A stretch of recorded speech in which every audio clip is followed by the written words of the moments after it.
Well, we're up to like too many injuries to count, right? I mean, there's so many freaking injuries on both sides of the ball, but hey, that's what we get for being in Week 10 fantasy football.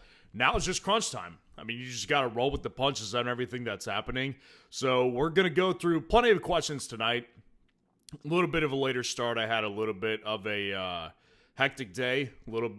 Several things going on today that kind of pushed things back. So that's why we're late tonight. But I did want to, while you guys are loading up your questions, I did want to cover two particular topics just to open up the night because I kind of feel like they're important to cover. Number one being that, man, I really riled some people up today with my discussion about Justin Jefferson not being, what we think he is. And, obviously I know what I'm doing. Like in those situations, like I'm not going to lie to you guys and say I'm not, aware of what's going on and, I don't know what I'm doing in those situations when I say something like that. Like I'm fully aware of the hectic response that's going to get from a lot of people.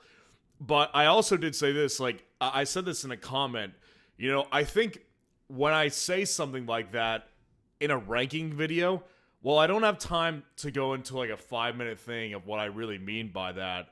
Ultimately, I wanted to break it down a little bit more because it was such a widely discussed topic on my wide receiver rankings today. Listen, I think Justin Jefferson is a fantastic player. I think if you gave him to any quarterback, he would be elite in fantasy football like he has been for a long time. And I think regardless of fantasy or not, he's just a top tier player in the NFL. But my whole point on saying that is he as good as we think he is? Is he as good as we crowned him as being the best wide receiver as we did many years ago? And I've always been more of a Jamar Chase guy, to be honest with you. Like, that's just the guy that I've always personally preferred in fantasy football and in the NFL. And I think that it's what we're seeing with Justin Jefferson this year makes me wonder things, right? Because you can look back to, let's just look here on our site on fsroundup.com right now, and let's just go through his game log this year. In week 9, he had 16.7 points, fine week. Week 8, he had 14.4 points, fine week again. Week 7, 12.9 points. I think week 6, they had a bye. Yep. Week 5, 19.3, best game of the year. 22.6 in week 4, best game of the year.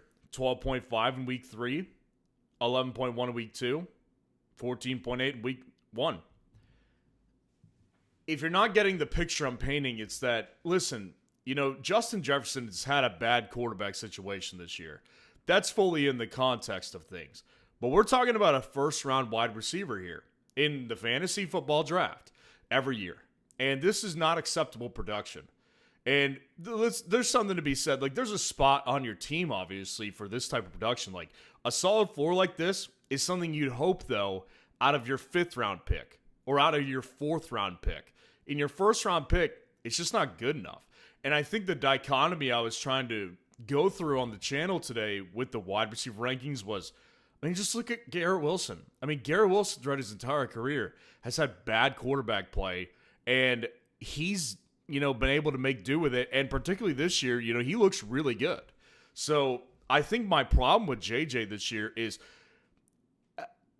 from a football perspective, I still view him as a top tier option. But in fantasy football, this is not the same guy as Jamar Chase.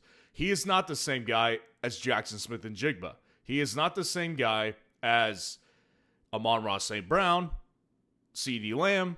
Like, there's a lot of guys that I would take over Justin Jefferson this year in fantasy. And I've been trying to get that point across in a lot of team breakdowns that I've done over the last several months. Like, I'm trying to trade him off of every team that anybody asks me about.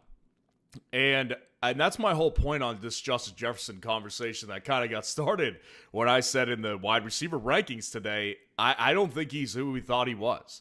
So just interesting to discuss, man, because I think that's a big portion of what my ultimate belief is on JJ is that I'm not sure he's as quarterback proof as a lot of people think. And it also goes to show another thing, which is that you've got to have good quarterback play. Look at Jamar Chase with Jake Browning. Like, it was unacceptable. Well, now he's got a solid quarterback with Joe Flacco. So even the best of the best, they're not the same at the wide receiver position, tight end position, anybody who catches the ball if their quarterback is not up to par. And that's JJ's situation this year. Before I dive into questions, keep loading them up in the chat because I'm going to go through questions here. It is a question night, but I also wanted to take this time to kind of recap some of the trades that happened yesterday. There was really only like one big trade from a fantasy football perspective, two actually. Jacoby Myers to the Jags and then Rashid Shaheed to the Seahawks. So with Jacoby Myers to the Jags, it's really funny that the Jags are taking remember back in the 2021 season where the Rams won the Super Bowl and then they went on their parade float for the Super Bowl victory and they were wearing shirts that said like F them picks. I mean, that's how the Jags seem right now. Like they have traded pick after pick after pick with this new regime in there. And it's like they're kind of taking that same approach, but they're not going to make it, obviously. So it's really interesting to kind of watch what the Jags have done as a team this year. From a fantasy perspective, I would say Jacoby Myers is in better position for now. But long term, I don't know what this does. I mean, for the short term, it's so messy in Jacksonville that I think, I said it on today's rankings. I think he's a fine play this week. Not an ideal play, though, because it's Houston. He's got Derek Stingley to go up against, and he's not an elite wide receiver that it doesn't matter what matchup he has. It does matter. So I'm worried about him from that perspective this week, but I also think that from a short-term perspective, as long as Brian Thomas Jr. is injured and as long as Travis Hunter's out, he'll remain important to the offense. But long-term, for the duration of the season, who knows when Hunter comes back, and who knows if Brian Thomas Jr. ever recovers what he was last year. So, he will have an involvement that I would bet is better in Jacksonville and better for fantasy football than he did in Las Vegas. Now, from the Rashid Shaheed standpoint, I actually don't think it affects his fantasy value whatsoever. I think that it's pretty much the same, only because there's a difference in what he's about to do from a fantasy perspective. A lot of people don't realize how much Shaheed was getting targeted this year. Shaheed was getting tons of targets. So he played 9 total games with the New Orleans Saints. And Rashid Shaheed, over that time, had 66 targets. That's way more than he had ever gotten on this offense. And so I think it's interesting just kind of watching him and how he developed into more of a target guy for this team. And what I think is going to happen in Seattle is clearly they've got a defined alpha wide receiver one with Jackson Smith and Jigba. And I don't think that they're going to be in position to where Rashid Shaheed is going to eat into that target share. I think JSN will continue to get his. But clearly it shows a lack of trust in Cooper Kupp. And it also just shows that they just want a deep threat. And Rashid Shaheed is certainly that. But Rashid Shaheed can also do other things. So I do think that his fantasy output is probably going to be roughly the same from the perspective of points per game, only because I think there's going to be games where he does nothing. I think there will be games where Torrey Horton is still going to be involved and Cooper Kupp will have involvement, and Rashid Shaheed will be a guy that falls to the wayside. But I also think there's going to be games where he explodes because Darnold is clearly a better quarterback than anything that the Saints have to offer. And also, he can throw the ball deep. So I think there's going to be more boom or bust nature to Rashid Shaheed as a flex option than there was, with the Saints, where I think he just kind of had a pretty low ceiling and a relatively decent floor, actually. I did want to touch before we start answering questions. Again, keep loading the questions in. I'm going to get to them here in a second. But I did want to touch on the 2 defensive trades that I think were really impactful, which is that the Colts obviously traded 2 first-round picks for Sauce Gardner, man. I feel obligated to talk about this one for a couple of reasons. Number one, obviously defense is a big thing on this channel. And I've become kind of known as a Sauce Gardner, I don't want to say I hate him, Like, I don't hate any of these players, but, like, I don't like Sauce Gardner. Like, he does not come to mind when I discuss cornerback matchups for wide receivers because Sauce isn't the best press cover a corner. He's just not.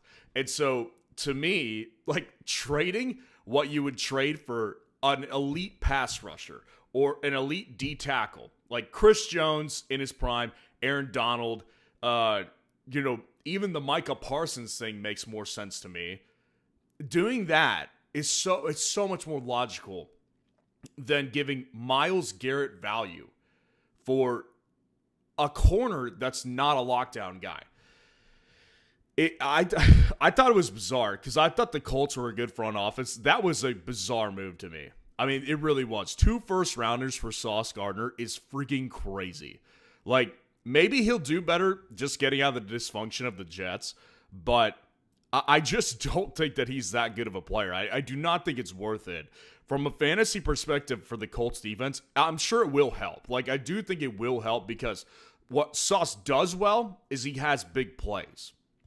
Sauce does make big plays, and particularly, when they had, why am I forgetting the DC's name? Robert Saleh. Robert Saleh, when he was the coach of the Jets, he had a really good run there with him of making plays. But press coverage has never been his thing. He's too long for that. That's just not something that a 6'4" corner does. Like, you can look back to Richard Sherman. Wasn't really a press cover corner. He was a physical type of corner who made plays. Like, he was a playmaking corner. That's different than being a press cover corner, which Pat Surtain is, and ironically, he's about 6'1". Well, when you're 6'4" and you're lanky like that, it's hard to stick with receivers as a press cover corner. That's why I don't really factor him into wide receiver matchups, but I'm sure from a defensive perspective for the Colts in fantasy, it will improve their overall team and probably the amount of turnovers that they can get.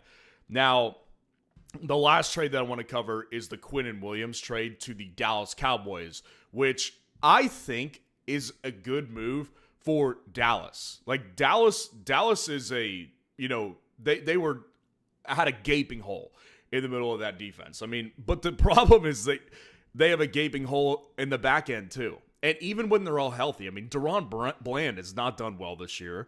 Trayvon Diggs is not healthy. Like, their secondary is garbage too. So, I mean, I think that from a value standpoint, like, I get why the Cowboys did this, but it's not going to change their defensive outcome at all. Like, they're not going to look any better of a defense with Quinnen Williams there from a passing perspective. Like, he probably will. I mean, he's definitely going to help clog the run better because Quinnen Williams is a really good player. Like, I've always liked Quinnen Williams a lot. I like him better than Sauce Gardner. That's why I like the Cowboys move better than the Colts move. But from a fantasy perspective, I don't see tons of impact when it comes to Quinnen Williams to the Cowboys because they have so many holes that cannot be plugged by one player unless we were talking about Aaron Donald in his prime or Chris Jones in his prime. Like, it just is not going to happen. One guy is not going to change the fortunes of that defense from a fantasy perspective. So there you go. We're going to get into some questions now. Like the video, subscribe to the channel to show your support. And if you have not done so, kind supporters, please go support me at fsroundup.com. It's also necessary to keep the YouTube channel up and going as active as we are. I do need support from you guys, so you get the automatic waiver tool. You'll get my top 250 rankings on a weekly basis, comparison feature, which we use a lot, and the league sync up feature as well. League winning tools for $6 a month. Michael Merowitz, appreciate the super chat and all of y'all's patience. Start Addison or Monungai or Ted. Yeah, I think when it comes to Addison versus Monungai, it's a pretty easy Monungai for me. I highlighted this, and the running back rankings video just dropped like a little over an hour ago at this point. Probably closer to 2 hours at this point, actually. But a lot of people probably haven't seen it yet. I would advise you go back and watch that video after this one. I said some things on there, like, I think it's really interesting, and I'm a big fan. I watch a lot of, like, coach interviews when they talk to the media during the week because you can get a lot of good information. And one of the things that Ben Johnson, the head coach over in Chicago, said about Monangai this week was like, we were really impressed with how he took advantage of his opportunity. And I could see it, a world where we continue to ride with him because we are very confident in him. Like, he was very complimentary of Monangai. And so that to me is a vote of confidence in the good direction of like, he's going to continue to ride this guy. And that's why I actually have him ranked over Swift this week, who I think comes back and plays. I like Monangai. They've got another good matchup against the Giants. And Addison, what I thought came true is that J.J. McCarthy, you bring in a new quarterback, and one I honestly don't think is better for Addison. It screws things up. He had 4 targets last week. He's still a big play threat. But the problem is, like, he just doesn't have a good enough quarterback. It's not the Kirk Cousins situation. It's not the Sam Darnold situation. Like, that's just not what he's dealing with. So he's handicapped. He's more of a boomer bust play right now. And I'm going to go with the guy that I think is actually gaining a lot of credit and a lot of, pull in his offense, which is Kyle Monangai. And then your other question was Monangai or Tet. This is probably where I would go ahead and lean Tet. And the reason why is because they're actually like pretty closely ranked for me. So all the rankings on the site are up to date except for quarterbacks and tight ends. Those will be up tomorrow, possibly tonight. We'll see. It's been a long day. But we'll use the comparison feature just to kind of show you guys how close they are, my rankings this week, because they're very close. And honestly, I might have Monangai higher ranked. He is higher ranked. Yeah, Monangai is 8 spots above Tet, but the comparison feature usually takes my rankings into account a lot. Obviously, it's going to go with Tet because he's highest in fantasy points per game, which is kind of cheap, but he's also most efficient with his touches and targets. So the reason I'm going to go with Tet, and I'm actually going to back up the comparison feature on this one, is because of the fact that I think Tet, his volume is not the problem. Like, the problem is his ceiling is just not as high because he doesn't have a good quarterback throwing him the ball. Well, Monangai, I'm projecting that he does well this week, but, look how that turned out with Brashard Smith last week. Like, that was the complete wrong decision. So it feels a little risky to go against a guy who's got a steady workload versus a guy I do think is going to continue to remain important, but he's also injured too. So I'll go ahead and pick Tet, and I'll also pick Monangai over Addison. Appreciate the super chat, man. Good to see you in here, Michael. That is how you jump the line. You can jump the line by doing a super chat and get your question answered immediately. Mr. Trey Sarosinko, what's going on? Appreciate the super chat. Good to see you in here too. Quarterback Superflex. I currently have T-Law. Should I pick up McCarthy on waivers or stay with T-Law rest of season? If I drop T-Law, someone will pick him up. It's a 16-man league. Well, obviously, you're in a Superflex too. So, like, there's no quarterbacks on waiver wire, right? So, you have T-Law. Basically, what you're telling me is you have to drop one of the two.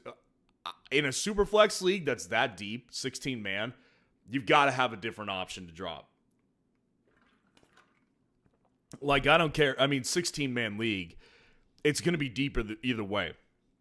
So, if you're debating between dropping, like, Bill Krosky and Trevor Lawrence, I would drop Bill Krosky.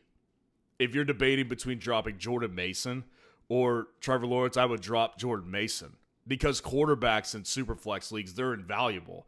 And especially in a 16-man league where depth is key in a Superflex league. Because one guy goes injured, one guy's got a bye week, you need to replace that production.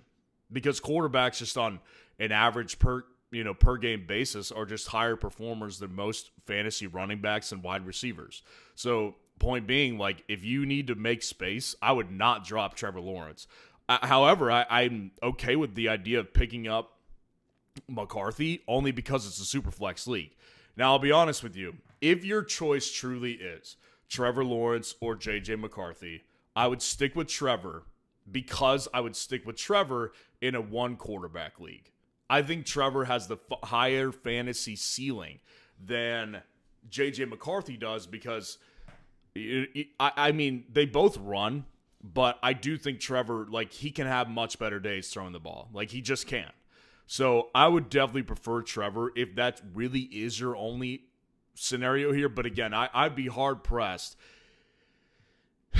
In most situations, man, I can't imagine dropping a quarterback in a super flex league. Like, I'm in a couple super flex leagues, and there's just no chance I'm dropping even Trevor Lawrence, who I don't view that highly in fantasy, but again, quarterbacks are invaluable in super flex leagues.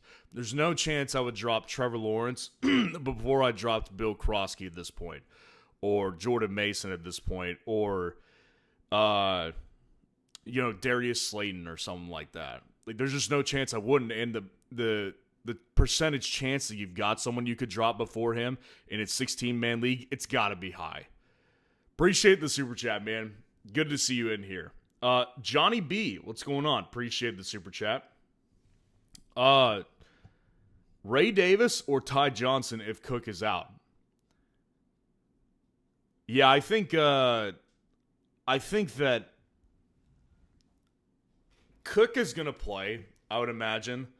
So I don't think this is going to come to pass. But if it doesn't, so Johnny B, I don't know if you are on FS Roundup on the website over here, but you can get access to my weekly top 250 rankings. Well, that's where these types of players come into mind, right? Because like these players are ranked in the rankings, and a lot of people might be shocked to learn I actually have Ray Davis over Ty Johnson this week. And the reason I do is because if you've looked at Ty Johnson, his involvement, and this is very common with pass-catching backs, Justice Hill in Baltimore, Jeremy McNichols in Washington, well, they're big, and they have their best moments when the team is in a negative game script, and they're throwing the ball a bunch. Well, a lot of those pass-catching backs like Ty Johnson become important because they're in on passing downs.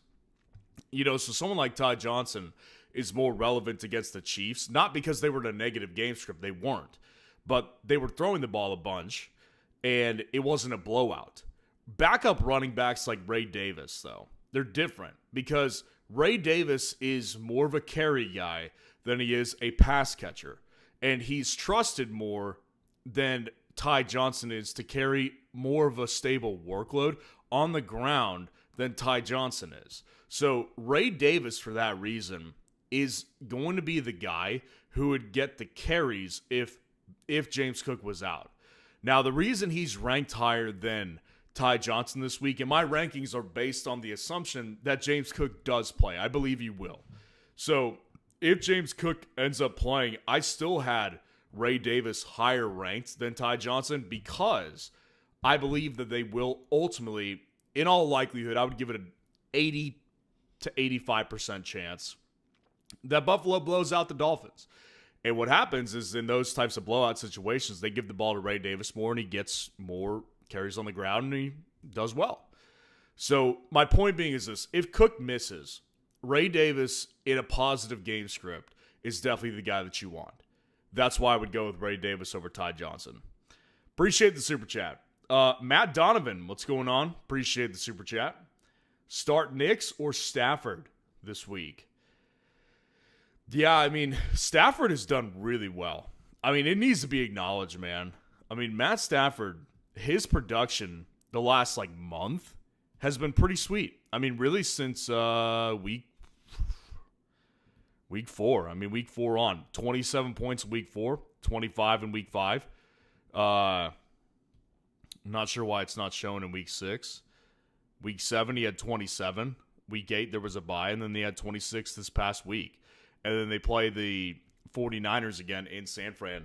Matchup is awesome. And, I mean, I realistically think you have to think of Matt Stafford as, a pretty mid-end quarterback one at this point. He's a guy you can actually rely on. And I do think that I do think that when it comes to a quarterback like Stafford, there is still that, very unstable feeling that you get because he doesn't have any rushing upside. So everything from his fantasy value is completely attached to his arm. And that's scary. That's a problem. I mean, that's what Goff is going through this year. Goff historically has been a pretty good fantasy quarterback because Detroit's offense is so strong, but he's going through a rough year this year because he's not throwing that many touchdowns and he doesn't run the ball. So, like, there's a underlying issue here with a guy like Stafford. If he doesn't throw for 4 touchdowns, he's not going to get those numbers. But I will say the matchup against San Fran, it's so good. And Bo Nix, I will say this as well. I'm getting a little bit of a weird feeling. Like, maybe this could be one of those, like, suspiciously close games. Not suspicious in, like, a bad way, but, like, my point being is that I think Bo Nix and the Broncos have a chance to get upset tomorrow. And I do think that the Raiders, they played really hard last week. And you could look at it as, like, a crippling loss that, like, completely shatters their confidence. Or you could look at it as, like, they were right there. They should have won.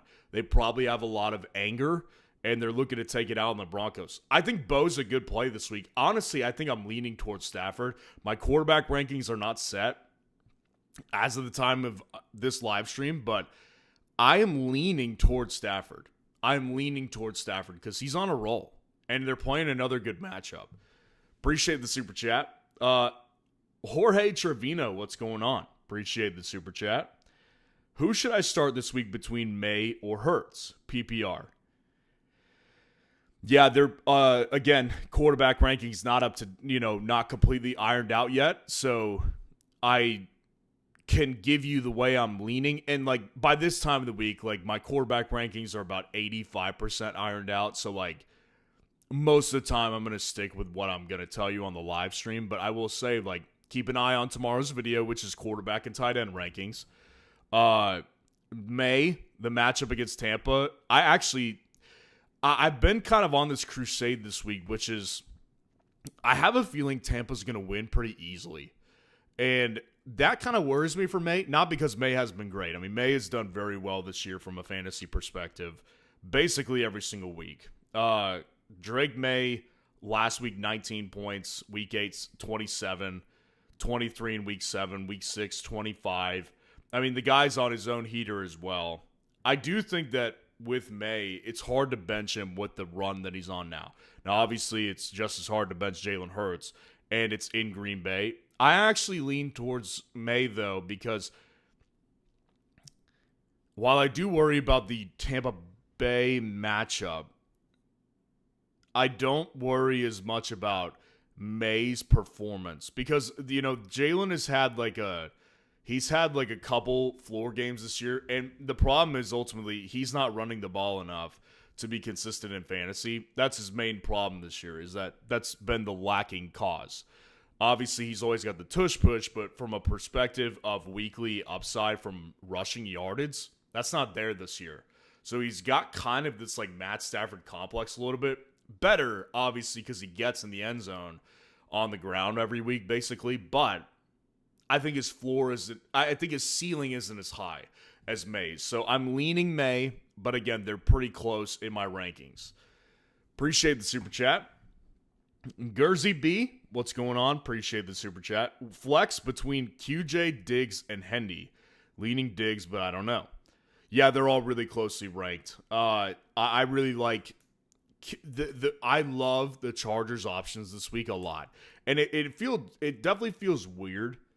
Because it feels weird because of the fact that the Chargers just lost Joe Alt, and that's going to have a massive ripple effect. Like, that will carry an enormous ripple effect in this offense from quarterback, pass rush getting after Herbert to wide receivers not getting developing routes down the field as many times this year to the running back position. It's going to have an impact the entirety of the season for them. So it feels counterintuitive, especially considering TJ Watt was a menace last week. But I've been on this one all week as well. The thing I like about the Chargers this week is they're in Los Angeles and they're playing the Steelers on Sunday night. And like the Steelers against West Coast teams, they do well in Pittsburgh, but they don't do well when they have to travel across the country. That's a historical fact with the Steelers and Mike Tomlin. So I do actually really like the Chargers options this week, particularly from the passing game, because the Steelers' defense overall this year has been awful against the pass. Diggs, I think, definitely has upside this week, and I do think he actually has a relatively safe floor this defense should be a good matchup for him. And I do think that Boutte probably misses this game. So I do like Diggs this week as well. And then Henderson, I actually ranked Henderson pretty well this week, in my opinion, personally. Maybe people weren't happy with it, but, I mean, to me, Travion Henderson looked good. Like, that was the first time this year. It's been a while since I've given Travion a compliment. That was the first time this year I actually think he looked good. Like, 14 for 55 yards on the ground, 4 catches for 32 yards. I mean, that's 87 all-purpose yards on 19 touches. I mean, that's pretty good stuff. So, like, I think that Travion is actually in good position because it looks like Ramondre is going to miss again. But I'm going to show you how closely those guys are all ranked. We're going to use the comparison feature again. So we'll go Travion Henderson, Stephon Diggs, and Quentin Johnston.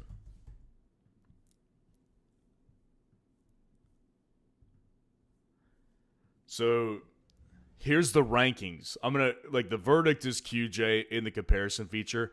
The rankings, though, QJ is my 39th ranked player in the week. Diggs is my 47th, so I would go with QJ over Diggs, and I'll back that up. But Travion is above QJ this week by 5 rankings. Like, it's very close. It's a gut call type of situation. Whenever I've got 2 players, 3 players that are all ranked in the relatively same range, it's usually a gut call. Now, QJ and Diggs are far enough apart where I'd still prefer QJ personally. But QJ and Travion, like, that to me is a closer call. And the reason I would not easily, but like I would start QJ over Diggs like 90 to 95% of the time is because I just think his ceiling is higher. That's just my bottom line. Like, I'm a ceiling guy. But Travion, I actually think has a good ceiling this week against Tampa as well. So I'll go ahead and stick with my ranking on this one and say Travion. Appreciate the super chat. Juan Mraz, what's going on? Appreciate the super chat. Trying to find your question.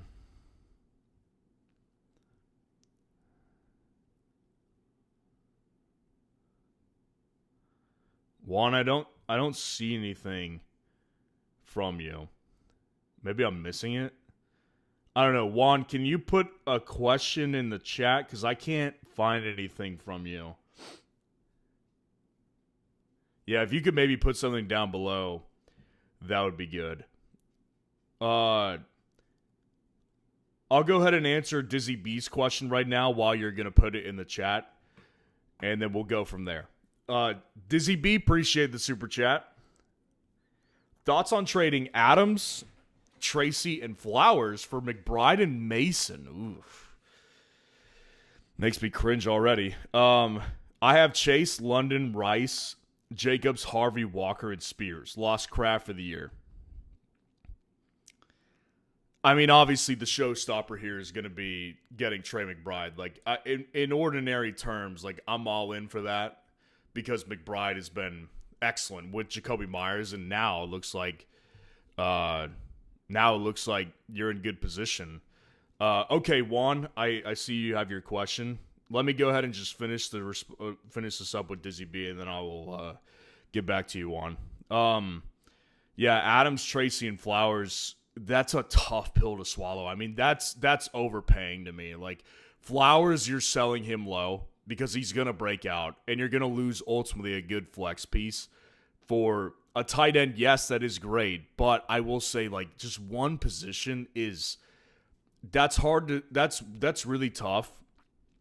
And I get it. Like, you've got a great wide receiver room. You're completely stacked. But I don't know, man. I feel I don't know what your wide receiver room looks like outside of those 3 options. But, man, it feels stiff. It feels really stiff. Like, to me, this person's hosing you. Like, just from a value perspective. And I get it. Like, it's easy for me to say that this isn't my team. But just on the principle, I guess, from a trading perspective in fantasy, I would want a more impactful player than Mason on my team. Like, for me, I would much rather have DeAndre Swift included in this trade. I mean, I'd rather have Kyle Manungai in this trade.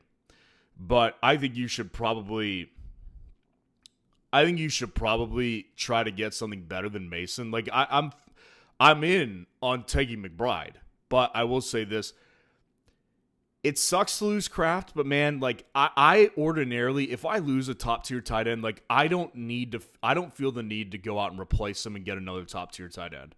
I just don't. Like I get it. It sucks to lose Kraft. That's a big part of your fantasy team, but I'm more inclined to just start streaming tight ends and stick with what I've got.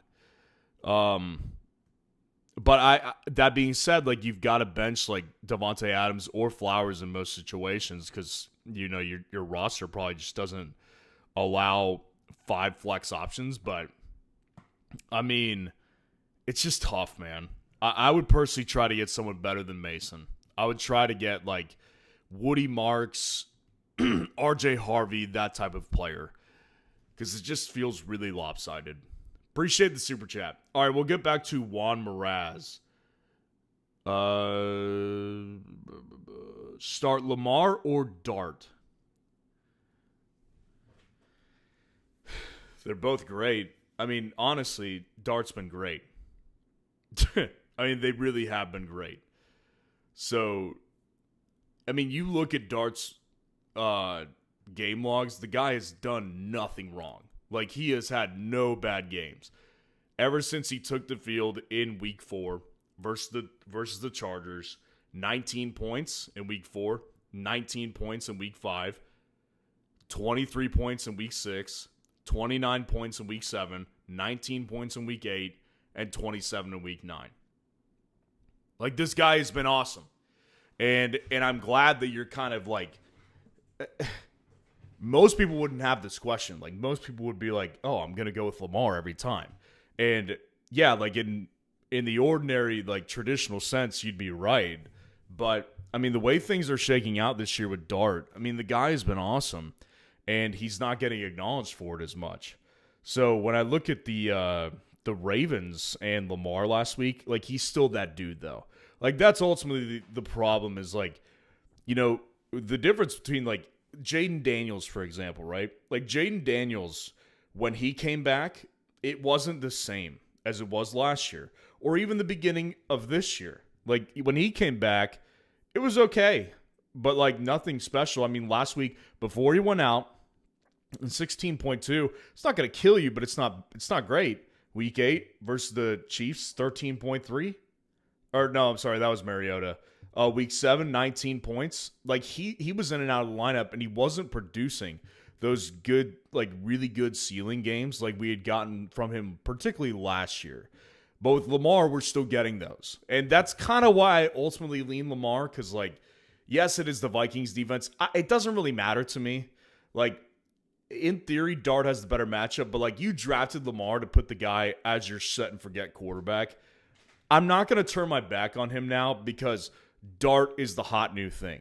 And that's kind of like, I feel weird kind of, you know, putting Dart down because I love Dart. Like, this year, Dart is great to me, but Lamar is still Lamar. Like, if it was Jaden and Jaden didn't snap his arm, I would be saying Dart.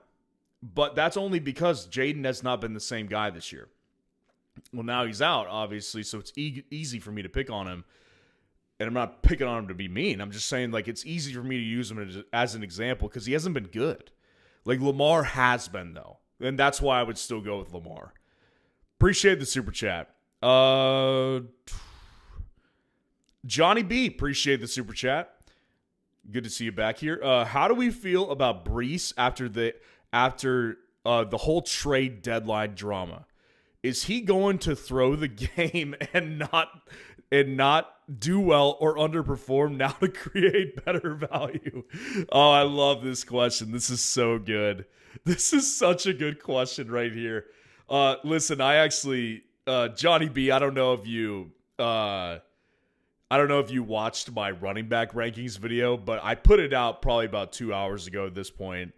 And in that video, I kind of outlined 2 different worlds where I think we could see one or the other, and they're 2 very different worlds. So the first world is that Brees Hall is obviously on a contract year.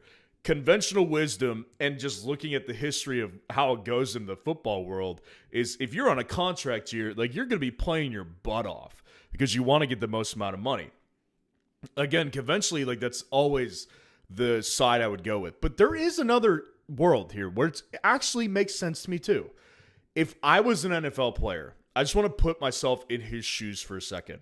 If I was an NFL player, and even just in life, like if I knew that I was working a dead-end job and there could be nothing gained from it, like it wasn't like I was going to make it with the company much longer, like it wasn't like they were going to promote me or anything. I mean, I would be looking for, in the real world, you go float your resume around, right? Well, in the NFL, you're obviously locked unless the team wants to get rid of you. But your most valuable asset is your time in real life. And in football, well, your most valuable asset is your body.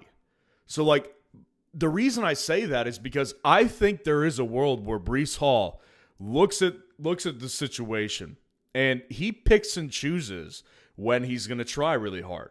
Because, yes, contract year, big moment. I would like to perform, but I'm also not going to put myself in harm's way every week and end up like Jaden just did. And Jaden, again, I'm using him as an example because Jaden was on his own in that Seattle game. On his own completely. Like, Debo was a pumpkin, and Terry was obviously out, and his running back situation is god-awful. So Jaden was, like, forced to try to do things on his own, and then he gets hurt, right? And that's what happens. Like, that is what happens in the NFL. So, like, Breece, I think there's two different worlds where either one of them could play out. Breece Hall either looks at it from the conventional standpoint, it's a contract you're got to show out on a game-to-game basis, or B, he's like, hey, instead of running through this linebacker right here and trying to get an extra 2 yards, I'm just going to go out of bounds. You know? Like, I think it's very possible that happens, man. Overall, my overarching thought of it is I feel bad for the guy. Like, I really do. I think it sucks. Because, like, dude, I mean, I got to be honest here. Like, I can only apply it from my perspective. And in life, obviously, I'm not a football player. I mean, look at this guy. I mean, look at me. I'm not a football player. I used to be, but not in this shape. So, obviously, I'm not an NFL player with his kind of talent. But, you know, from a real life perspective, I've worked in jobs that I've absolutely freaking hated. Hated them.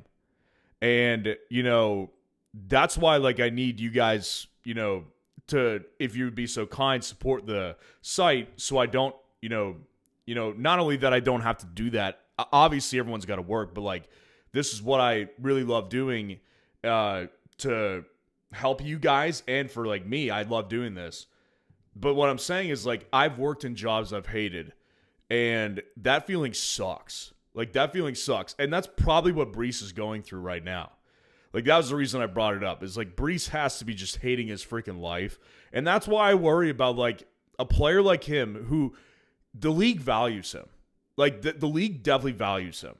I guarantee you, like, if he got injured if he got, like, a hamstring injury today in practice, and it wasn't like a tear or anything like that, like nothing catastrophic injury-wise, and he just decided, you know what, I'm done. Like, I'm just not going to play anymore, and they put him on IR, I guarantee you he'd be a very popular running back on the free agent market in the following offseason. The league values him, and I kind of have a hard time believing he doesn't know that. So I could see both sides of the coin on this one. That was a long diatribe, and I'm glad I got to talk about it because I feel really bad for him. I really do. But again, appreciate the super chat. Montego, what's going on? Appreciate the super chat. Montego, where are you? Oh man, I can't find you either, Montego. If you post just kind of a PSA, if you post a super chat and you have a question and you don't post the question in your super chat, if you could post your question in the chat at the bottom, and tell me that you're that person. Like, Montego, if you could just, like, put your chat in and let me know that you're Montego, because for some reason, like, with Juan, it wasn't lining up with the handle on YouTube, and I think that's the same thing that's going on here. So, Montego, I can't see your question anywhere. If you could post it at the bottom, that'd be great. But while I wait on that, I will go ahead and answer Bisco's question. Appreciate your super chat, Bisco. Good to see you in here, too. Trade McBride for Kittle or Goddard, and London or Pittman. Wide receivers are CD, Waddle, DK, and T-Mac. And Achane, Judkins, Jalen Warren, Monangai for running back. PPR 5 and 4. Okay, I see your question, Montego. Appreciate that. Yeah, let me go ahead. I haven't gotten into Bisco's. Bisco, I'll come back to you after I answer Montego's. Montego says, first time playing fantasy and I'm 7-2, largely thanks to you. Well, you're making the decisions. I'm just a talking head. So I appreciate that, but I just like being a part of you guys' success, honestly. I'm from the Caribbean, so we don't follow American football much. Dude, I've been to the Caribbean a couple times in my life. I love it over there. I've been to the Bahamas. Actually, is that Caribbean? I probably sound like an idiot. But I've been to Barbados. I've been to Grand Cayman. Grand Cayman's one of my favorites. Turks and Caicos. Like, oh, man. Love the Caribbean. Anyway, what should I do to prepare for the playoffs? Good broader question. I think that there's a couple like tips that I like to give out to people who are, first timers and they're just preparing for fantasy playoffs, which is number one, you want to maximize your ceiling as a team, right? So like, I'll give you a direct example that I'm dealing with this year. In one of my leagues, I am 6-3 and I have a bunch of guys that have just done decent for me. Like my team highlights are Christian McCaffrey and Jalen Hurts. Like those are my high ceiling guys. Those guys give me, 20 to 30 points every single week. And I think that those two guys have to be like the bedrock of my playoff team. But in order for me to maximize the ceiling of the team overall, I need to take a lot of my underperforming / floor players and try to flip them for higher upside guys. So like one of the trades I've been trying to do in that particular league, I have Travis Etienne and I have Jalen Waddle. So I'm trying to take those two guys, turn them into something else. I've been trying to get Rome Odunze out of that deal. Still haven't been successful. That league, it's kind of weird. That's a league of my in-laws, and I love them, but they do not trade very much. It is like pulling teeth trying to get people to trade, which is lame. But I point being is like, if you've got like, you're 7-2, so you're clearly in good shape. You need to identify who your best performing players are, not just on a weekly basis, but like who's giving you a 30-point week. Like Drake London, for example, is a great example of this. Drake London is a guy I'd be trying to target because he has the 30-point potential, but he also can give you like 7 to 8 point games, which is not great, but like still the floor is fine. I would take a 30-point ceiling over a consistent 14 points any day. That's my whole point of getting rid of Justin Jefferson. And that's another guy. If you have Justin Jefferson, but your team is awesome around him, I would try to take Justin Jefferson and turn him into Jackson Smith-Njigba, Jamar Chase, even CeeDee Lamb, who I think is a buy low right now. Like, those are guys that I would try to acquire just to maximize my team's ceiling, because the last thing you want to do, because in the playoffs, it's winner go home. That's the situation. It's not like basketball where it's like, oh, it's a 7-game series. I could lose this one, but I could win 2 or 3 straight and be in good shape. Like, that's not how it works. You could have one off day and you could do, well, have 120 points, but your opponent goes off. You want to minimize that possibility by maximizing your own team ceiling. So that's what, like, one of the biggest things that I try to get across to people. I'm an upside type of guy in fantasy. I don't like playing it safe. I like to take the risk and get the biggest ceiling possible. That's what helps me win. I mean, I won $19,000 playing underdog best ball last year based on that philosophy. So that's like the biggest one right there. Another one is that like defense and kicker. I know like I go through defense and kicker rankings once a week, every week. But it becomes more and more important to get defense and kicker right as you move through the year. And it becomes the pinnacle of importance in the playoffs because obviously it's win or go home again. So people don't realize like the massive difference it makes in fantasy football when you have a 10 to 15 or 20 point swing from defense and kicker. Like for example, like if you play the Bengals defense and they give you -5 points, but your opponent played the Seahawks defense who gave them 12 points, that's a 17-point swing. A 17-point swing from defense alone. And then you add in Eddie Pinheiro as a kicker who gave you another 10 points. And then your opponent had, along with the Bengals defense, had, Joey Sly of the Titans who gave him 2 points. Like the swing there is so enormous. So kicker and defense are so important. So important. So yes, like I think that maximize your ceiling, stay on top of defense and kickers is the two most important things I could give you for sure. Yeah, that is the Caribbean. Yeah, I'm glad I didn't sound like a complete moron. Yeah, I love the Caribbean, man. I've been to Bahamas. Bahamas was nice. We went there once. Went to Grand Cayman probably 3 times. And Turks and Caicos probably 2 or 3 times as well.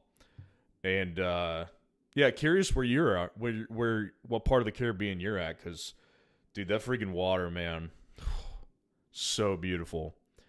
I'm a beach guy. Like during the off season, I go away to the beach, man. If I could live there, I would. I mean, I could, I guess, but I love the Caribbean. Appreciate your super chat, man. Let's win this thing together. Just wanted to address a question. Eli asks, "Are you answering YouTube questions?" Yeah. I mean, I try to answer as many as I can. Obviously, I'm going to prioritize paid questions because people who are paying their money to me, they need to get their questions answered immediately. But yeah, I mean, when I have a gap in between, I always try to, answer as many free questions as possible. And I also answer free questions on my videos too. Like that's not a foreign concept to me. I try to stay as engaged as possible. So yeah.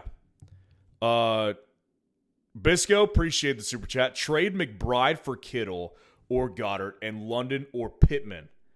Wide receivers are CeeDee Lamb, Waddle, DK, T-Mac, and Achane, Judkins, Jalen Warren, Monungai for running back.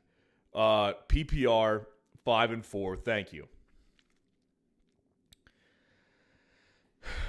So trade McBride for Kittle and London. Yeah, I mean, this is kind of the flip side of the trade that was asked about earlier, which is should I sell basically a lot of good assets for Trey McBride? Because they lost Tucker Kraft. And as you could probably gain from that if you were listening, I'm not a huge fan of like going after a top tier guy at a onesie position unless it fits my team. Like if my one weakness is I can't get a streaming tight end right, and the rest of my team is dominating on a weekly basis, like, yes, I will feel more inclined to scrounge some things together, put together the best package I can to upgrade that onesie position. But I'm way more inclined to sell off a fantastic guy at a onesie position if I have confidence in streaming those. So, the perfect example for this is this trade right here. Like, McBride is the tight end 1 in fantasy right now, especially with Tucker Kraft out, because Tucker Kraft had been doing great, and he had an enormous ceiling. But, with Bowers coming back, like he's I would say close second. But I think McBride, man, like I think McBride's consistency, I trust more than Bowers. Maybe he doesn't have the same ceiling. Maybe he does. But with Brissett, I really do love McBride's outlook. And so, your team CD, Waddle, DK, and T-Mac, that's a really solid wide receiver group right there. CD's underperforming right now, but I do still believe in the upside. And then Achane, Judkins, Warren, Monangai for running back. Again, I like your running back room too. Is it worth it? So London, you're obviously going to improve your wide receiver room ceiling. But that also means that you're going to be leaving DK or T-Mac on your bench on a weekly basis, because I feel like so, like, let's say that we did this trade, right? Let's say that I would be willing to do this trade, and I would give up, in your position, I would give up McBride, and then I would get London and Kittle to replace the tight end position, right? So I would feel decent about having Kittle in there, but not great. And then I put in London on a weekly basis, kicking out DK Metcalf, T-Mac, Jaylen Warren on a weekly basis. You know, those guys are all good options to have, but my point being is that in all likelihood, what I would do is I would probably try to trade those guys, and those guys couldn't get me the same return. And so I kind of look at this from the perspective of, like, I kind of feel like, without knowing who your quarterback is, that you're better off sticking with McBride. And I know it's kind of hypocritical because I just told someone to not buy McBride, but I don't think I would sell him either. And I know it sounds weird to say, but, like, there's kind of very few situations where I feel like selling McBride is a good thing right now.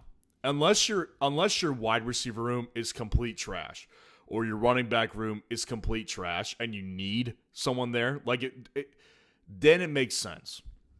But I mean, you've got depth and upside at both of those positions, and wide receiver in particular, because you're going to be getting London. You're just going to make your bench, more rich, which is, like, in one hand a good thing, but on the other hand, like, you're going to leave good points on your bench on a weekly basis. And you won't get the same points from your tight end position that you are now with McBride. So I kind of feel like I'd stick with this. Like, I love the idea of getting London. I do, but only if it fits. And I don't feel like it fits your team. Yeah, I kind of feel like I'd stick with it.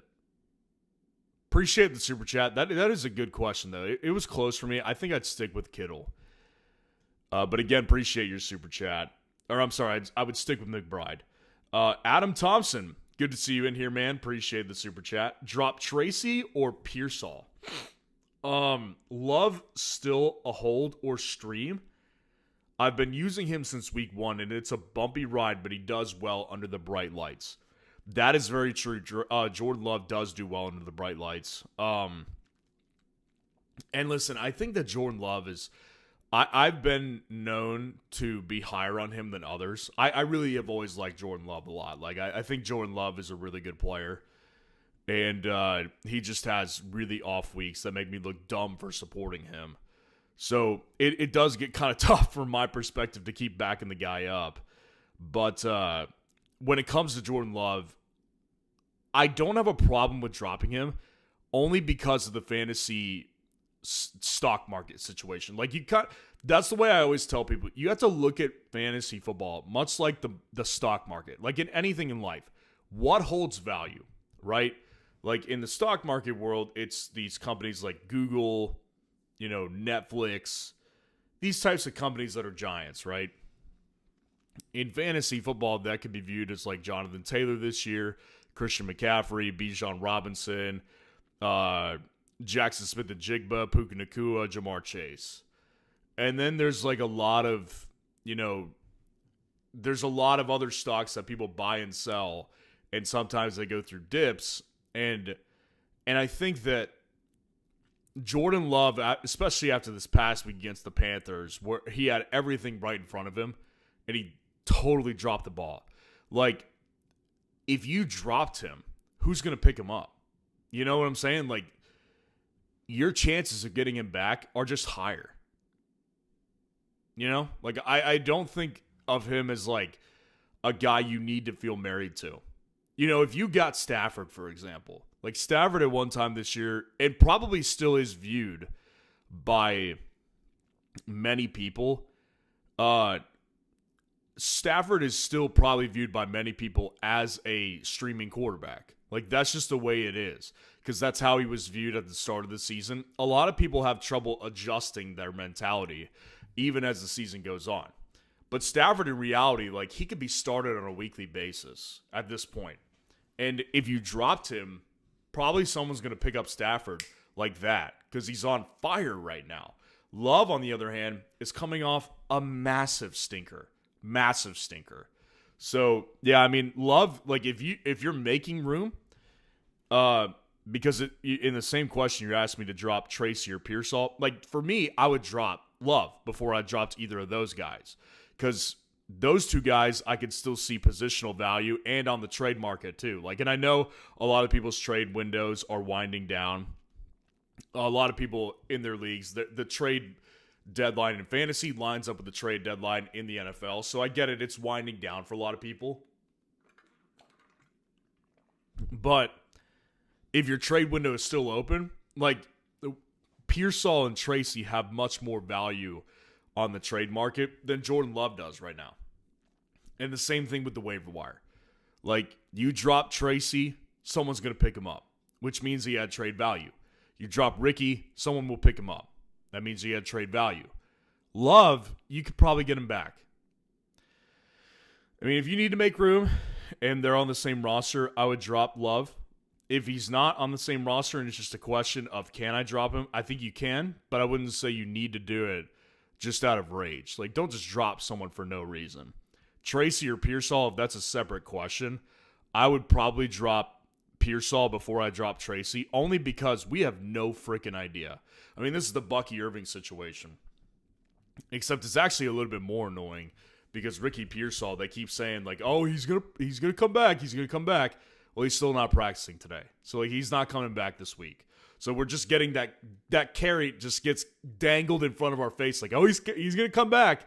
Oh, you weren't quick enough. Like, that's what we feel like this whole situation is with Ricky right now, is it's so hard to know when he's coming back.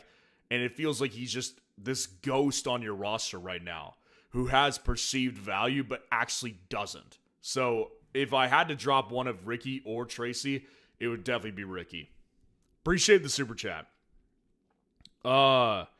Nicole Tomlin, what's going on? Appreciate the super chat. DeAndre Swift or start Dobbins tomorrow? Yeah, I think they're both really good options in theory. Like, I think they both have really good ceilings. I think Swift has the higher ceiling, but this is one of those rare times I would actually go against it. Only because when you have a player on Thursday nights, like, it really shifts a lot of things and what you have to do, because Swift is still questionable, so he may or may not go. Now, I like his trajectory. I project that he will probably play because he practiced today in a limited fashion, though. So, like, we don't know for sure if he's going to go. And also, I mean, I said it on the running back rankings today too. Kyle Monangai is a threat. He's a legitimate threat at this point to get more work and take it away from Swift. So they both have good matchups. And I like JK because, you know, the funny thing with JK, man, is that it's not a split like people might think. Like, if you just look at the fantasy points, you're going to think like, oh, it's a split in Denver. Well, this is why we have all these numbers on FS Roundup for free on the site. You can look at all these numbers for free. I mean, just look at the amount of carries that JK gets on a weekly basis compared to RJ. 15 carries for JK last week to 2 for RJ. RJ's a pass catcher, and JK's not, which is okay because they both have fantasy upside. Now, in a matchup like the Texans, which is what the Broncos face, that's a tough day for Swift. or for JK, because that's a tough defense to run on. And it wasn't a blowout. But in a different game, like where they would blow a team out, potentially what they could do tomorrow, JK's got upside. Like against the Cowboys, he ran for 100 yards. And I get it, it was RJ Harvey's breakout party, but I think of JK as a really solid play this week. I'd personally go ahead and stick with him, because if you don't play him tomorrow night, number one, if he has a good game, it'll suck. And number two, you'll also be in a really tough pickle, because if Swift doesn't go, what's your next option? So you see what I'm saying, right? Like, to me, if Swift was fully healthy, I would say probably Swift, but since he's not, I'm going to go with J.K. Dobbins this week. Appreciate the super chat.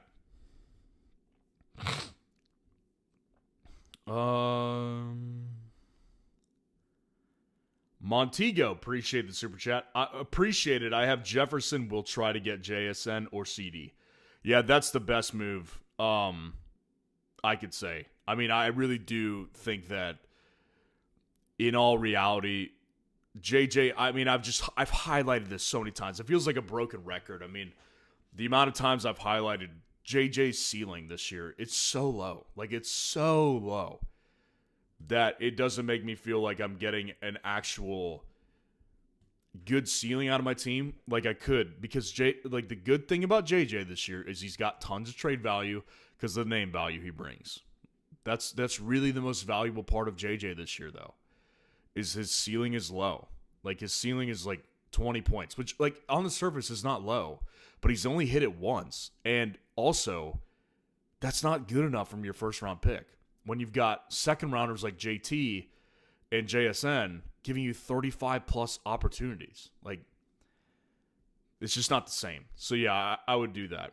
Appreciate the super chat. Kazan says he's from Guam. Love island life. Yeah, dude, I love island life. It's the best. I really do love it. I really, I could go on and on about how much I love the beach, man.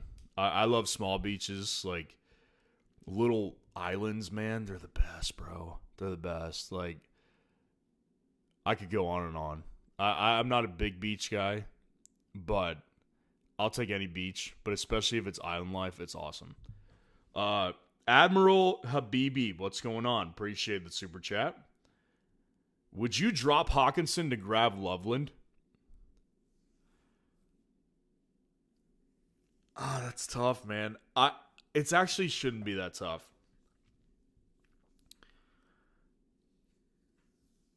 The only reason it's tough is because I like to play the game. Like, and by that I mean TJ, like JJ, has trade value because of his name. People valued him as a top 5 tight end heading into the draft season, and guess what? That stuff still matters in week 10. It shouldn't matter, but it does. And for that reason, if you're, the way I'll answer it is this: if your trade window is open, I would try to sell him. I would try to sell TJ for like a backup running back. Like, try to get somebody like, Tyler Algier or Blake Corum just to throw on your bench, or a backup wide receiver like Darius Slayton or, Wan'Dale Robinson, someone like that, and then make room for Loveland. Like, that's personally what I would do. I mean, it's really just like my gut instinct is always to go try to find a trade partner before I drop someone, because I want to maximize my return. So on Sleeper, for example, you can play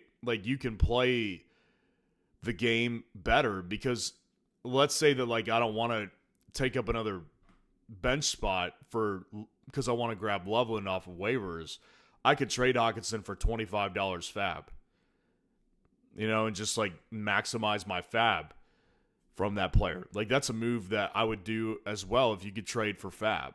So, like, if your trade window is closed, though, I would do this. Like, Loveland makes a lot more sense, and I just think he has better upside, as proven last week. TJ Hawkinson's not sniffing that amount of upside this year. It's not getting it close. So, yeah, I would personally, one way or the other, I'm going to move on from TJ Hawkinson to grab Loveland. One way or the other. Appreciate the super chat. Austin Swink, what's going on? Appreciate the super chat. So I traded for Javonte and Shaheed today. Interesting. Yeah, I'd be curious to know what you gave up. But obviously Javonte is going to give you a most likely good running back too, depending on what you gave up for him. And if you've already got a good running back, that's a really good running back too. And a solid running back one as well. And then Shaheed is a good flex piece. Like I said, I touched on this earlier today when I was kind of breaking down the trades that happened in the NFL yesterday, which is that I do think that Rashid Shaheed probably is, from a points perspective, the same player, but from an experience perspective, he'll be a much different experience in Seattle. I think he'll go through more of a boomer bust nature than he did in New Orleans. Because I think that with New Orleans, he was way more targeted than people think. It was just quiet over there because that team sucks. But he had a much lower ceiling because his quarterback play sucked. His floor was good, his ceiling was terrible. But this time around, I think with Seattle, I think he's got a really high ceiling. Like, I think there could be games where he gives you 25 easily because he can do that with a good quarterback. I mean, even people wanted to bang like on Derek Carr for a long time when he was in New Orleans. I mean, that dude could still uncork it, though. Like, he could still throw the ball deep. And that's when you saw Rashid Shaheed have those big pop-off weeks. Rashid Shaheed used to be talked about in the same category as guys like Christian Watson, Jamison Williams, like these big take the top off the defense type of players. Well, he lost that this year, not because he wasn't good, but because the quarterback situation is awful in New Orleans. So I think with Darnold, that comes back, which is it's a good thing and a bad thing. It maximizes his weekly ceiling, but it lowers his weekly floor, I think. You said you had a lot of wide receivers, so I moved Warren and a depth wide receiver I had. Yeah, that's nice. That's nice. I like that move. That's a great move. Yeah, I think good on you. Javonte is going to be a steady guy for your team, and Shaheed is going to be a flexible option for you who's a boomer bust guy. Appreciate the super chat. All right, let's answer some free questions. I'm going to go up to the top here. Nathaniel Perez, what's going on in here? I'm in a league to start 2 tight ends. Should I start both Bowers and Tyler Warren? I have no problem with doing that. I have no problem with that. I mean, obviously it depends on what your other options are. Bowers is not going out of my lineup. There's no chance. And I love Tyler Warren, but there is no chance I'm sitting Bowers. No chance. So Bowers is going in my tight end slot. And I want to make that specific because Tyler Warren plays on Sunday. Bowers plays tomorrow night. Never put a Thursday night player in your flex. Always take them out, put them in their positional spot. Don't clog up your flex. But Bowers goes in my tight end spot. And yeah, I mean, it just depends. Like, I think in a lot of scenarios, like, I would personally go with Tyler Warren. But it's hard to say for sure because I don't know what your other situations are. Fred Fabouche, what's going on? Should I trade CD, Waddle for Jefferson and Nico? It's with the guy I'm playing against, so he won't have CD. It's funny that you bring that up. I'm actually dealing with a similar situation this week. Him and I are contemplating a trade, and our trade deadline's this week. So like it actually goes. The trade deadline starts tomorrow when the games start. So I'm considering trading him Nico Collins in a dynasty league, and I'm playing him this week. So I'm like, I don't want it to go through until after. Like, can we make this trade a handshake deal and then have it go through after we play each other? And he's like, in theory, yeah, we could do that. So, like, I'm going through a very similar thing. But the good thing with you is that, unlike Nico this week, CD can't hurt you this week. The only guy that can is Waddle. Waddle can hurt you. For Jefferson and Nico Collins, listen, trading for Jefferson it's clearly not the move that I've been wanting to do. Because I've been very, pro trade away Jefferson. I will acknowledge that, in certain teams, he does have value. He has value on, he could benefit a lot of teams.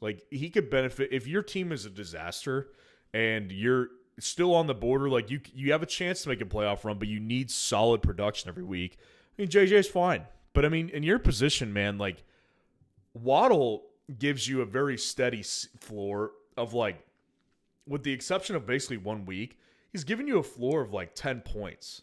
That's not that much different from JJ. JJ's floor has basically been 14. And then CD, his ceiling is way higher. Way higher. So I personally wouldn't. Because from my perspective, your ceiling gets significantly lower without CD. I get it. CD has not done what we think and what I personally thought he could do this year with the addition of Pickens. But I'm still going to stick with that. I think his ceiling is higher. I just think that we haven't seen it since he returned from the injury. But I do believe in CD more from a ceiling perspective in fantasy than I do with JJ. And I think Waddle and Nico, it's very close. I'd probably favor Nico because I believe in his big play upside too. But, his situation, it's not that much different from Waddle. It's really not. So, they're too close for me. Their margin is so thin. So, for me, CD, his ceiling is, here, while JJ's is, here. So, for me, I'm not going to make that trade. Jorge Trevino, what's going on? Who would you start this week? May versus Tampa or Hurts versus Green Bay? Yeah, we answered this. I went with May. 6 Ippy Mud, what's going on? Who would you prefer this week, Baker or Caleb? I personally prefer, as of right now, again, I'm going to finalize my quarterback and tight end rankings probably after I'm done with the live stream tonight. And they'll be up to date on the site either tonight or tomorrow morning. I personally would be favoring Caleb this week because of the matchup against the Giants. And I think, I think the one thing that's been a factor with Caleb this year is that, Caleb Williams has been a guy that has been pretty much unbeatable ceiling-wise. It's hard to beat the guy from a ceiling perspective. So I am very, inclined to go with the ceiling. And Baker has not hit that ceiling this year. Baker's been solid. He's not killing you. But, again, this just comes back to my excuse me. This just comes back to my overall philosophy, which is that ceiling is always what I'm going to shoot for in fantasy. And I do think that Baker's ceiling is not the same as Caleb's. I think Caleb's ceiling is just higher. So for me, I'm personally going to go ahead and play Caleb. Appreciate this. No, that wasn't a super chat. That was just a regular question. That's all good.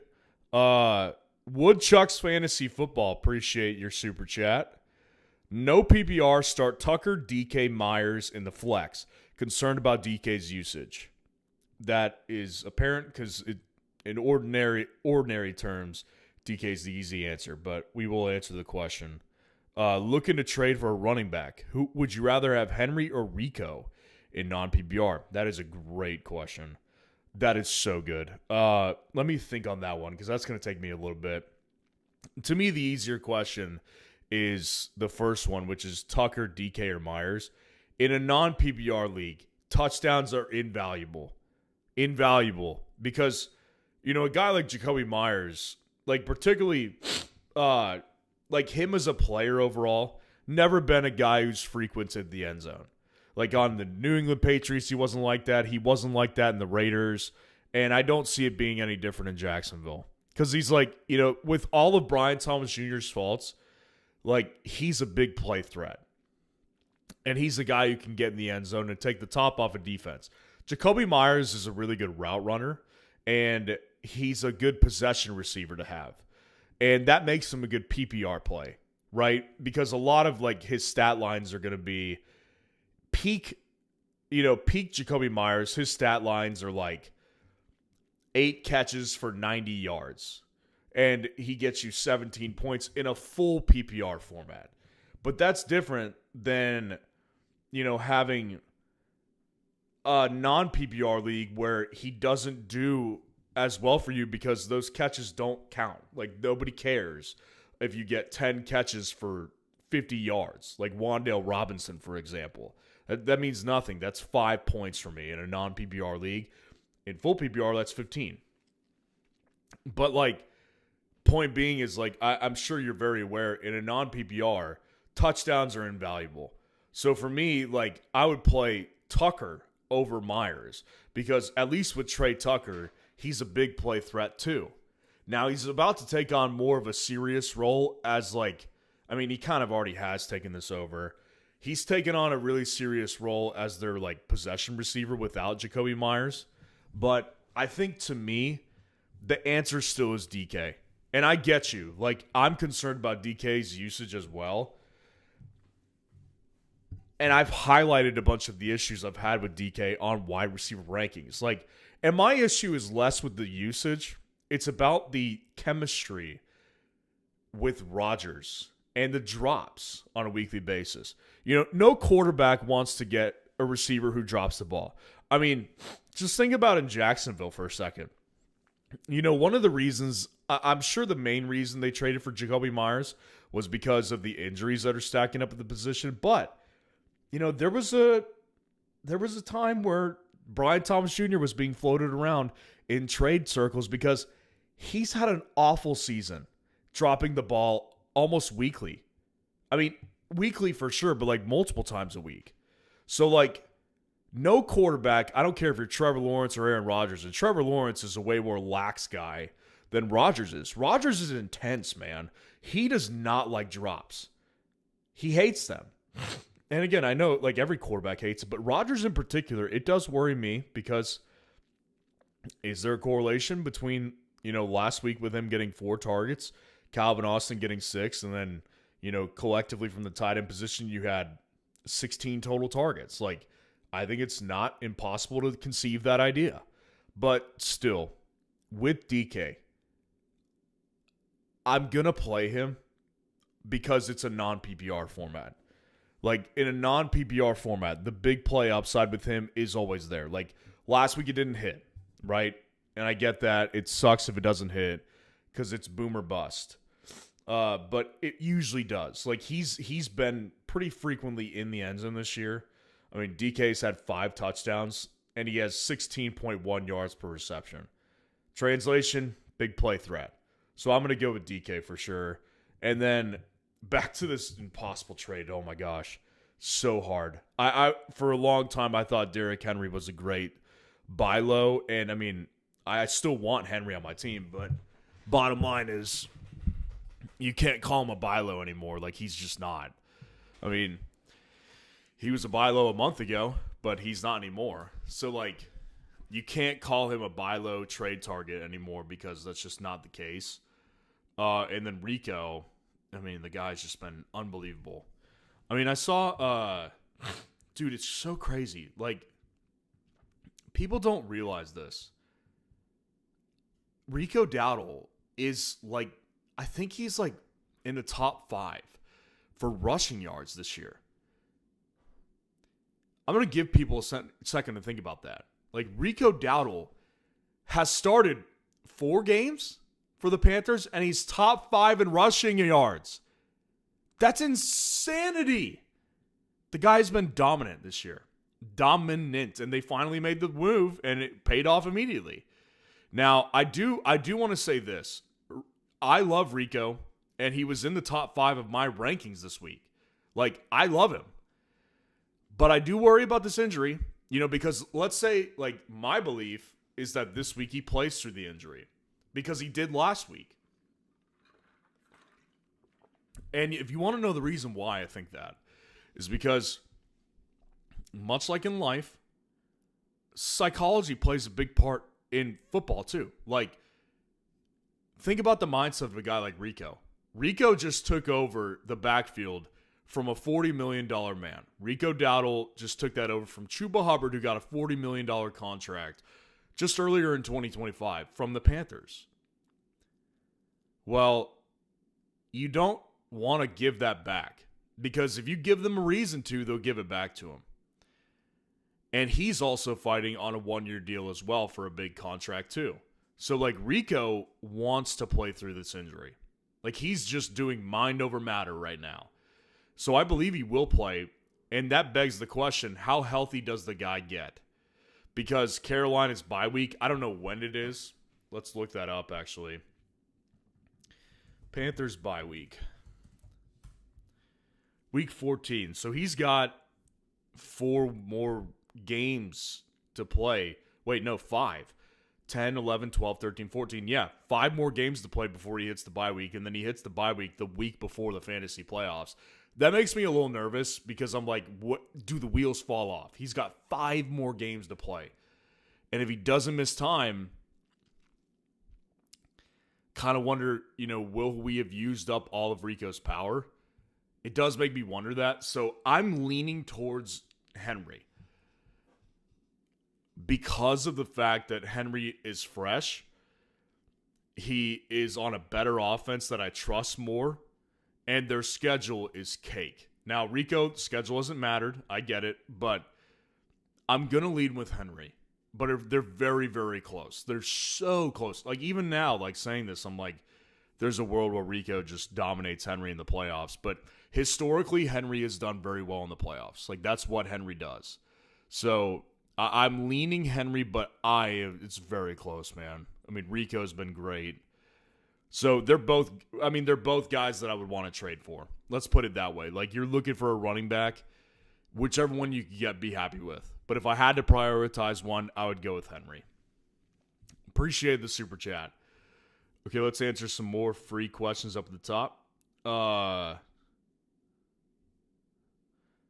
Finn Powell asks, DJ Moore or Alec Pierce? Yeah, I think they're both good. I mean, Alec Pierce, realistically, like, that guy has been good. He does not get the credit he deserves. And I think I just wasn't big on him as a prospect coming out of college in Cincinnati. Like, I did not value Alec Pierce as a really good I would value Alec Pierce as a wide receiver 3/wide receiver 4 in fantasy at this point. Like, he's been pretty good. I just didn't like him out of college, so I guess I'm a little biased from that perspective in why I haven't given him the credit he deserves. Now, the reason he's lower ranked this week for me is not because of him. It's because I hate overseas games. Hate them. And I undervalue overseas games. Big time. Like, that's my holdup with not just him, Josh Downs in the same position. Like, Josh Downs and him are back-to-back ranked. I've got DJ Moore ranked several spots above them because I think that DJ Moore's matchup is way more trustworthy.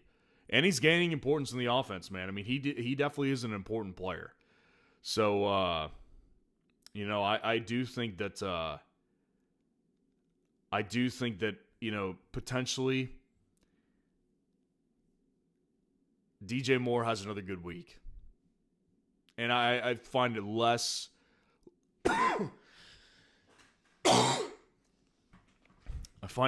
likely that Pierce is a good week because of the overseas aspect. Jay up 3-6. I traded away Bucky and Nico for Saquon and T. Higgins. I mean, you have to view that as a win. I mean, you have to. Bucky Irving, man, my God. Oh, this situation sucks. I mean, is there a chance we don't see the guy again in 2025? At this point, how could you rule out that possibility? It has been a ghost town when it comes to news about him. We can't get anything. Bucky Irving, of course, not practicing again today. Like, I have no idea when he's coming back. And neither do the Bucs, I don't think. This goes back to something I said when it came down with Bucky Irving. Bucky Irving, they started out this whole saga with they started out this whole saga with basically coming out and saying, "Oh, he's getting multiple opinions. He's got 2 different injuries." I have news for you, and please take it seriously. Anytime I hear that a player is getting multiple opinions on an injury, that's not good. Terry McLaurin had the same thing happen with the squad the first time, and look what's happened. It's been a lost season for Terry. The Amari and Hampton, different situation, but relatively same line of thinking, in my opinion, which is that Amari and Hampton gets a high ankle sprain, and within 24 hours, he's on the IR. Like, they didn't even finish testing on this guy. They put him on the IR. That's when I knew, like, Hampton's injury, it's a little more than that. And, of course, now we're getting reports that Hampton's injury is probably going to keep him out for longer than just, the 4 games. I think it's already been 4 games. Yeah, Bucky, bottom line, man, like, that is a potential Ricky Pearsall situation where it's like, do we even see this guy again? Honestly, I have no idea. I really, really don't. I wish I did. But you have to view that as a victory. I mean, Saquon Barkley, in hopes that you could get the upside that you got in week 8, you have to view that as a W. And it's not like you traded away anyone else on your team. Like, Nico is good, but, like, I'll take the loss with T. Higgins and his volatility if I can get the upside from a running back like Saquon. So, yeah, I mean, you got to look at that as a victory. Masab123, appreciate the super chat. Good to see you in here as always.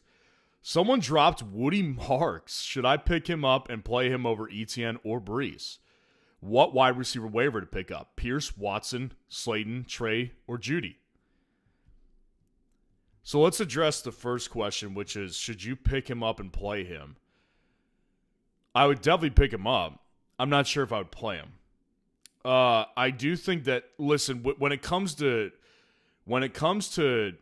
Woody Marks, you have to acknowledge that he's still in a split backfield. Like, there's just no other way around it if you just look on FS Roundup. Again, all these numbers we're going through completely free on the site. You need to utilize them. Not just you particularly, I'm just saying, like, in general. You guys need to utilize these numbers. Like, everything will prove that it's a split backfield. 26 snaps for Nick Chubb last week, 35 snaps for Woody, but Chubb got 11 carries in a competitive game. Like, this is a game that you can look at and say, okay, this is context. Like, this is legitimate context. I always say, like, when there's a blowout game, I don't trust what I see in blowout games because a lot of times, like, role players are given bigger opportunities over star players. And the reality is they've got 2 role players at running back, and they just clearly don't trust Woody Marks. So you do have to factor that in. I do think Chubb is hurt. Yes, you're right. Like, Chubb is hurt. So if he does miss, like, that's what I was going to get to. Chubb, if he misses, I'll play Woody Marks because I do like the matchup this week against the Jags. Much better than I like ETN's. So it completely, when it comes to the ETN question, it completely hinges on Chubb's health. Is Chubb going to go? Because if he does, I'll play ETN over Woody. But if he doesn't go, I'll play Woody over ETN for sure. And then same with Brees. I would personally play Woody Marks over Brees either way. But it's not that it's really close. Like, Brees in theory should get the majority of work, but I mean, again, there's just a mental aspect with Brees. He's down so bad right now, man. Like, and the matchup this week is tough. So I would go with Woody over Brees either way, but I would personally wait to see with this Chubb news. If Chubb goes, I'll go with ETN, but if he doesn't go, I'll go with Woody Marks. And then what wide receiver waiver to pick up? Pierce, Christian Watson, Slayton, Trey, or Judy?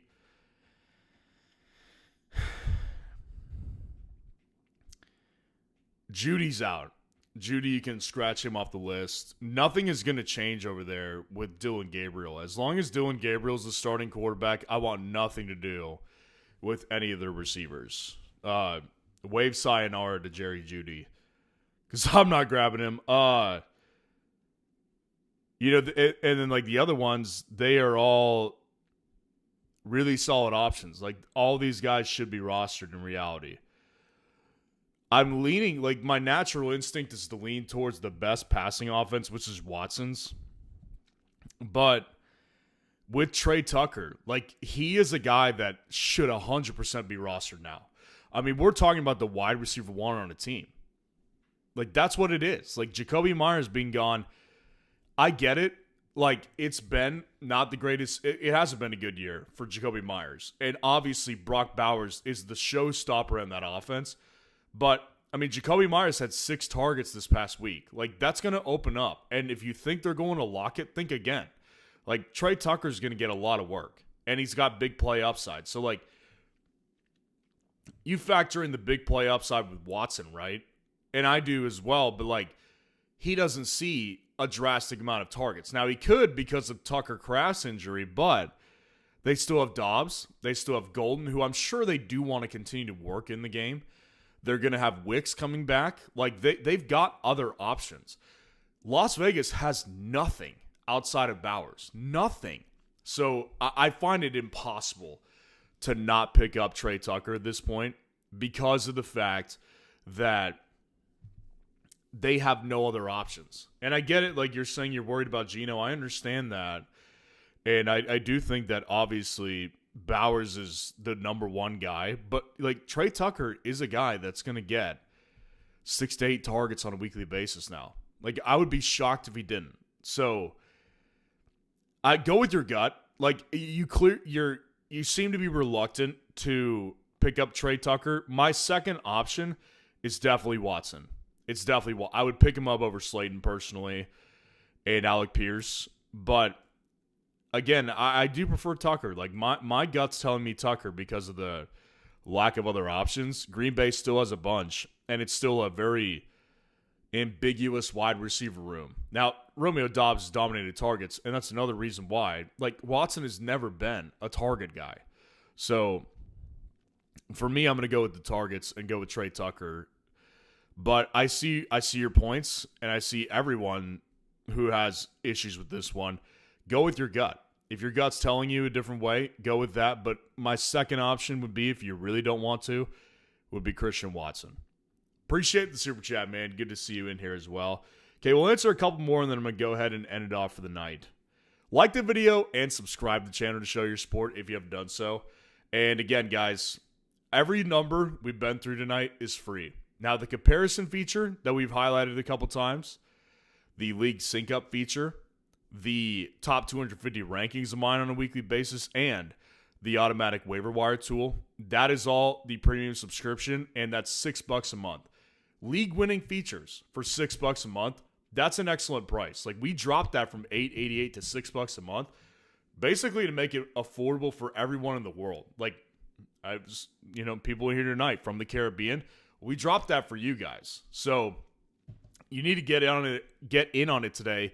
Because honestly, I don't know how long we'll keep it this low. We don't have imminent plans to move it up, but get in on it now. And it also supports me. And if you appreciate my content, this is the best way to support me. So either way, love you guys and appreciate y'all being in here.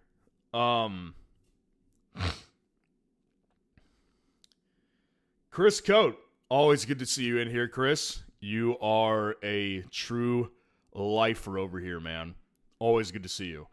James Cook playing, stash Ray Davis. Definitely an idea. Definitely a good idea to stash Ray Davis. I really do think he will play personally. I don't think that the argument to. I just think that like James Cook is a guy who's like played through a lot of injuries over the years. Now, I mean, he's got a contract now, so maybe there's less motivation to play through an injury, and they're playing the Dolphins, so like there's a chance that he doesn't play. But yeah, I mean, it's definitely 100% a good idea to stash Ray Davis for sure. G Medina, what's going on? Appreciate the super chat. Bench one, Dobbs, Jennings, Garrett Wilson if he plays. I'm not benching Garrett Wilson if he plays. No chance. He's going to my lineup.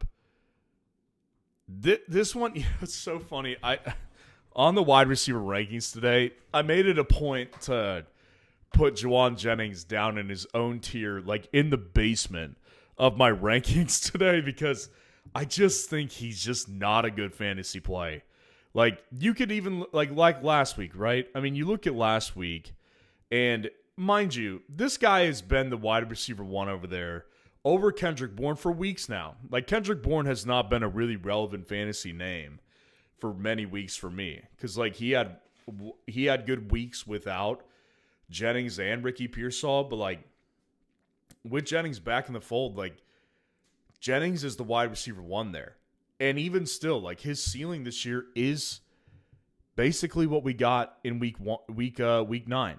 Now he did have a good game in week 2, 19.9 fantasy points, but that was before he was dealing with tons of injuries. Like, don't forget this. Jennings is still dealing with, according to him, broken ribs and an ankle injury. And he's been playing through it, which is good. Like, I like tough players. I mean, I like dogs. And Jennings, if he really is fighting through all that stuff, he's a dog for playing through it. But from a fantasy perspective, man, one thing's been clear, and this is something I just highlighted when talking about Watson, is that Romeo Doubs is the wide receiver one, like by targets. And it's been very consistent. Like 10 targets in week 9, led the group. 6 targets in week 8, led the group. Week 7, 8 targets, led the group. Week 6, 9 targets, led the group. Like past month, he's been leading the group in targets. Clearly the wide receiver one. And he's just on a higher upside offense. Like, I get it, Mac Jones has looked good for the most part. But I'll take Doubs and his upside. Like, never forget, Doubs is a legitimate red zone weapon for this team. And especially without Kraft, they're going to use him more. Like, he is a legitimate, like, slant guy, fade guy in the red zone. Like, he's got a very good, 50-50 coverage percentage in the red zone. And Doubs is a good player. So, to me, he's just on the better offense, too. I'll go with Doubs as the guy I would not bench, and I would bench Juwan Jennings for sure. Appreciate the super chat. All right, I think I'm going to end it there for tonight, so I appreciate y'all being here. Again, like the video, subscribe to the channel on your way out, and please join FS Roundup tonight. Premium subscription, $6 a month for the rankings on a weekly basis, top 250. Waiver wire tool, automates your waiver wires. Comparison feature, league sync-up feature, and if you don't want to do the premium subscription, that's fine. Just go start some start-sit polls. If you did not get your question answered tonight, go start a start-sit poll on fsroundup.com today.